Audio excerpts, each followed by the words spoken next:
Bienvenidos hermanos y amigos a nuestra serie de estudios sobre la primera carta del apóstol Pablo a los tesalonicenses, elaborados por Franklin Álvarez y Ernesto Ramírez, ancianos de la Iglesia Templo Bíblico Central de Puerto Plata. En esta entrega número 25 de la serie, seguimos en el capítulo 3 de esta carta y continuamos analizando en los versos 7 y 8 lo que son los resultados en el ánimo del apóstol y por las buenas nuevas, las buenas noticias recibidas de parte de Timoteo sobre la firmeza en la fe en medio de las pruebas de sus amados hermanos. Dice en el versículo 7, por ello, hermanos, en medio de toda nuestra necesidad y aflicción, fuimos consolados de vosotros por medio de vuestra fe. En medio de toda nuestra necesidad, del griego ananke, se refiere a cualquier necesidad u obligación externa o interna, provocada por una variedad de circunstancias. Puede significar necesidad impuesta por condiciones externas o por la ley del deber. Esta palabra, ananke, la utilizó también nuestro Señor cuando en su discurso en el Monte de los Olivos, refiriéndose a lo que ocurriría y finalmente sucedió en el año 70, dijo en Lucas 21:23, mas ay de las que estén encinta y de las que críen en aquellos días, porque habrá gran calamidad, y ahí está el término ananké, en la tierra e ira sobre este pueblo. El gran historiador judío Josefo narra algunos de los horrores que ocurrieron durante el asedio romano. Dice él, Josefo, y cito, mientras tanto, incontables miles de judíos morían de hambre. En cada casa donde había al menos bocado de comida, los parientes luchaban por él. Transidos de hambre, los proscritos husmeaban como perros enloquecidos, royendo lo que fuera, cinturones, zapatos e incluso el cuero de sus escudos. Otros devoraban manojos de paja. Y luego sucedió el horroroso caso de María Betesuba. Enloquecida por el hambre, tomó al bebé que tenía en su pecho y dijo, pobre bebé, ¿por qué debería preservarte para la guerra, el hambre y la rebelión? Ven, sé mi alimento, venganza contra los rebeldes y el punto culminante de la tragedia judía para el mundo.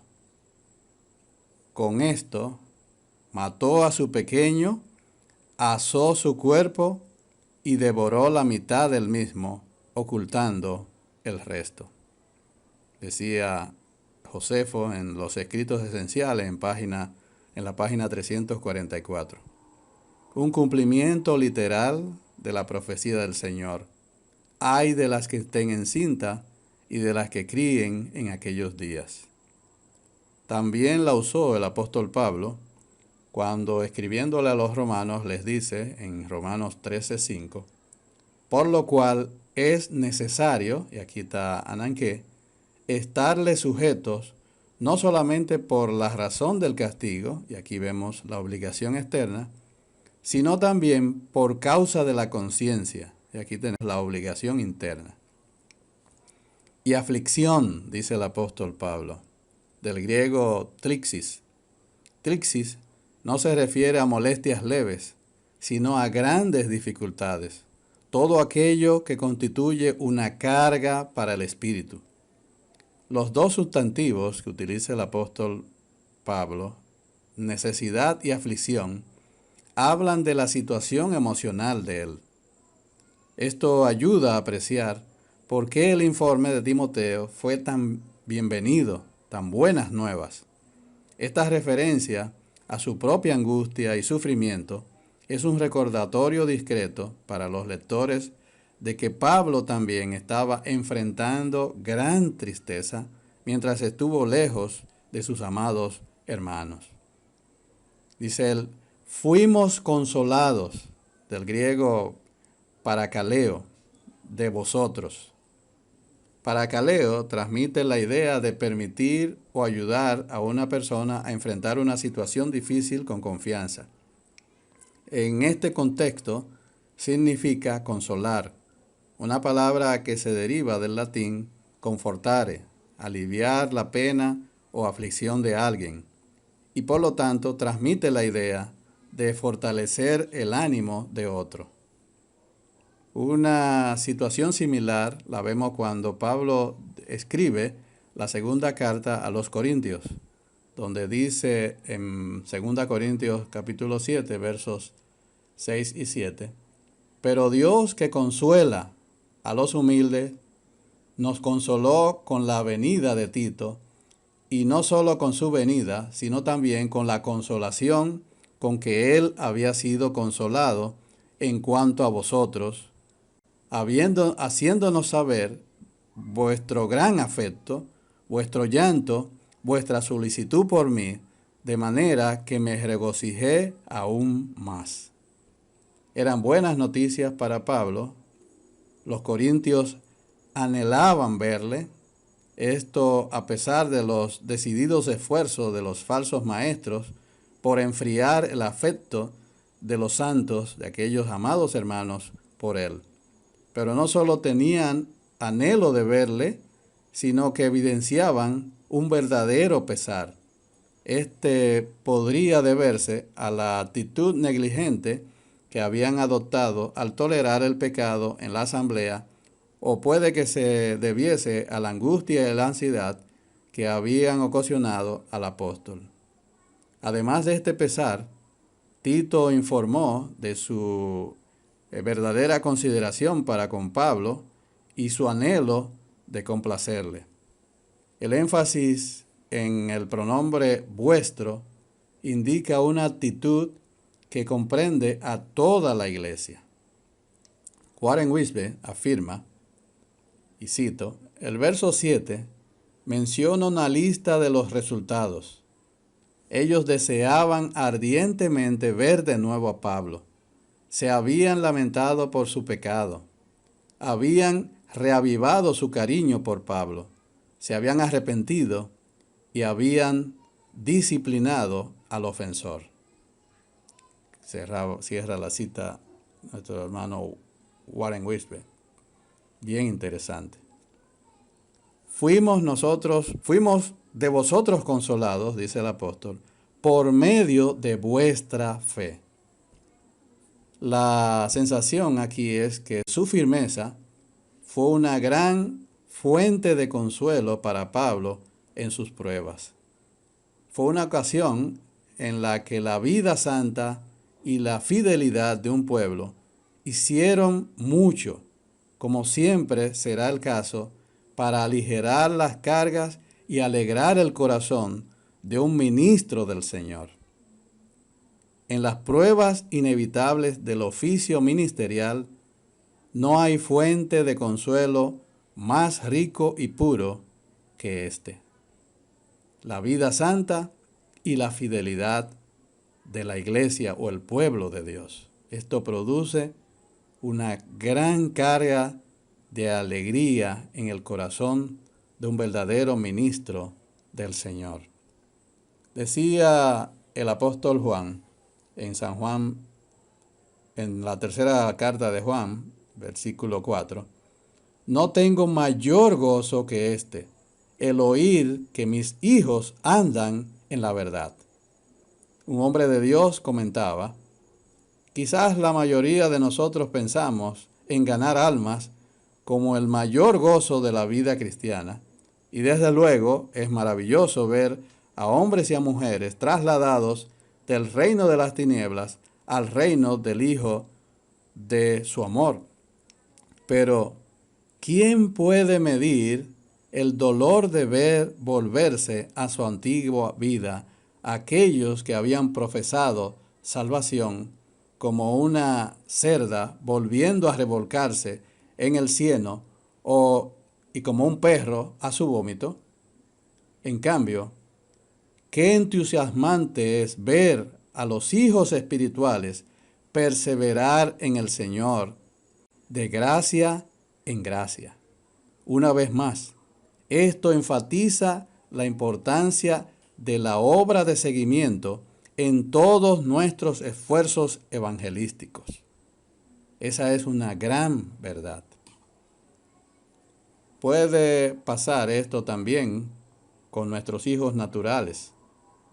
Muchos padres cristianos hacen grandes esfuerzos para que sus hijos tengan una buena educación y se destaquen en la sociedad y en los negocios, pero puede que estén descuidando su vida espiritual. Los grandes títulos universitarios y los honores que se alcancen en este mundo tienen un valor temporal, pero no debe haber mayor gozo que el saber que nuestros hijos andan en la verdad, ya que tienen el beneficio en esta vida y también para la eternidad. Continúa el apóstol en el versículo 8. Porque ahora vivimos si vosotros estáis firmes en el Señor. Porque ahora vivimos. En otras palabras, antes Pablo cargaba con un peso muerto de temores. Se sentía sin vida y no tenía entusiasmo. Pero ahora, como consecuencia de las buenas noticias que Timoteo trajo, comenzó a sentir que realmente vivía. El tiempo presente de este verbo indica que no se trataba solo de una reacción momentánea, sino de una inspiración permanente.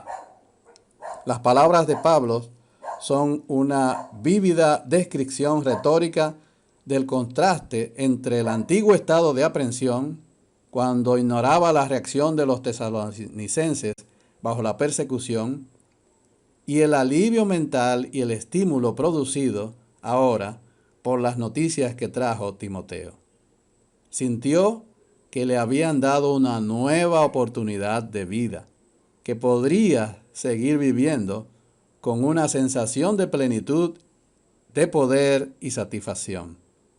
Si los tesalonicenses hubieran apostatado, hubiera sido un verdadero golpe mortal para el apóstol. El éxito de la causa de Cristo, es decir, la ganancia de almas para Él, para el Señor, y la continuación de tales almas en Él, en el Señor, era la vida misma de Pablo. El hecho de que su fe, es decir, la de los tesalonicenses, había sido favorable con la constancia mostrada en la prueba, era una demostración de que su trabajo de proclamar el Evangelio en Tesalónica había tenido éxito, no había sido en vano. Esta reacción no era nada extraña en el ministerio del apóstol. Vemos en la reunión que tuvo con los ancianos en Mileto, donde les dice, en Hechos 20, 18 y 19, vosotros sabéis cómo me he comportado entre vosotros todo el tiempo, desde el primer día que entré en Asia, sirviendo al Señor con toda humildad y con muchas lágrimas y pruebas que me han venido por las acechanzas de los judíos. Aquí tenemos un patrón de los que quieran servir al Señor de corazón. Vosotros sabéis, dice él, del griego epistamai, conocer bien. O sea, vosotros conocéis bien porque fue un acto no en secreto, sino en público. Esa palabra la utilizó también Pedro cuando fue a la casa de Cornelio. En Hechos 10, 28 dice, vosotros sabéis cuán abominable es para un varón judío juntarse o acercarse a un extranjero. Es decir, lo sabían bien, porque era de conocimiento público. En el caso del apóstol, su conducta estaba todo el tiempo de cara al público. No había nada oculto que lo ya mostrado desde el primer día. Sirviendo al Señor, decía a los ancianos en Mileto. Sirviendo viene de doulos, siervo, esclavo. por lo que Pablo estaba haciendo un servicio de esclavo con todo lo que ello implicaba, con toda humildad, dice él. O sea, teniendo una humilde opinión de sí mismo, un profundo sentido de su pequeñez moral, con modestia, tal como su maestro, que era manso y humilde de corazón, como nos dice Mateo 11:29, con muchas lágrimas. Vemos que Pablo tiene mucho de Jeremías, apodado como el profeta llorón, aunque visto en su dimensión pastoral, es el gran apóstol de la victoria de la cruz y de la esperanza venidera. En la revista bíblica en las Américas, la Biblia en las Américas, se publicó un artículo titulado Las lágrimas del pastor. Y entre otras cosas dice este artículo, y cito, el pastor suele llorar en silencio y con disimulo la ingratitud de muchos que les rodean. No es difícil encontrar en Jesús el sufrimiento por esta ingratitud humana. Uno de los grandes motivos de sus lágrimas lo tuvo delante de sí al contemplar el panorama de la ciudad de Jerusalén, la nostálgica repetición de su nombre tras la tierna figura de la gallina que recoge sus polluelos debajo de sus alas, lo dice todo. En Lucas 13:34, Jerusalén, Jerusalén, que matas a los profetas y apedreas a los que te son enviados. ¿Cuántas veces quise juntar a tus hijos como la gallina a sus polluelos debajo de sus alas y no quisiste? Qué terrible es la ingratitud. Al pecado de la ingratitud le sigue el de matar a los profetas y apedrear a los enviados. Marcos 12, 1 al 12. Hay muchas maneras de matar y apedrear un ministerio, como también hay maneras de matar una congregación con acciones de mal testimonio y pecado. Concluye este artículo. El que quiera servir al Señor debe saber que en el trabajo para Él no solo hay lágrimas, sino también pruebas. Prueba viene del griego peirasmos, que en el llamado Padre Nuestro el Señor lo usa. Dice en Mateo 6:13, y no nos metas en tentación. Aquí está el término griego peirasmos.